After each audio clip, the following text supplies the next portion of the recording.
உள்ளூர்லேயும் நண்பர்கள் அதிகமாக இருந்தார்கள். நண்பர்கள் அதிகமாக இருந்தார்கள். நண்பர்லாம் சும்மா ஒன்றுமே இல்லாதவங்களும் நண்பர்களாக இருக்காங்க. உலக அளவில் பிஸ்னஸ் பண்ணக்கூடிய மனிதர்களும் நண்பர்களாக உள்ளூரில் இருக்காங்க, இருந்தாங்க. அவங்கக்கிட்ட நான் சொல்லியிருக்கேன், எனக்கு பிடிக்காத விஷயத்தை தவிர்த்து விடுங்க, பிடிக்காத மனிதரை தவிர்த்து விடு, எனக்கு பிடிக்காத மனிதரை நீ தவிர்த்து விடு.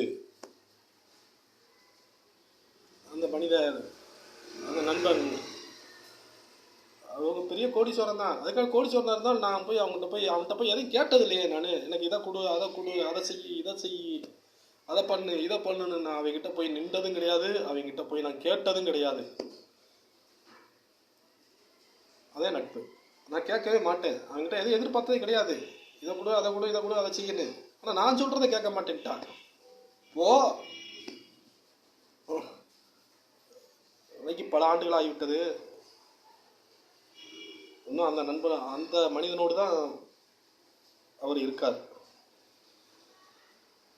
பள்ளியில் பார்ப்பாரு, மசூதியில் சலான் சொல்லுவார், சலான் சொல்லுவார், அவ்வளோதான். தொழுகை முடிந்தவுடனே ஓடியாந்து தொழிலெலாம் எப்படி போய்கிட்டு இருக்கு என்னைய நோக்கி கேட்பார். உங்களுடைய மோட்டார் தொழிலெலாம் எப்படி போய்கிட்டு இருக்கு? இறைவன் என்னோடு இருக்கிறான், அவ்வளோதான் பதில். அதுக்கப்புறம் அவன் பேசவே மாட்டான். இறைவனை பத்தி சொல்லாத எவ்வளவு ஓரமா ஒதுங்கி போறாங்க.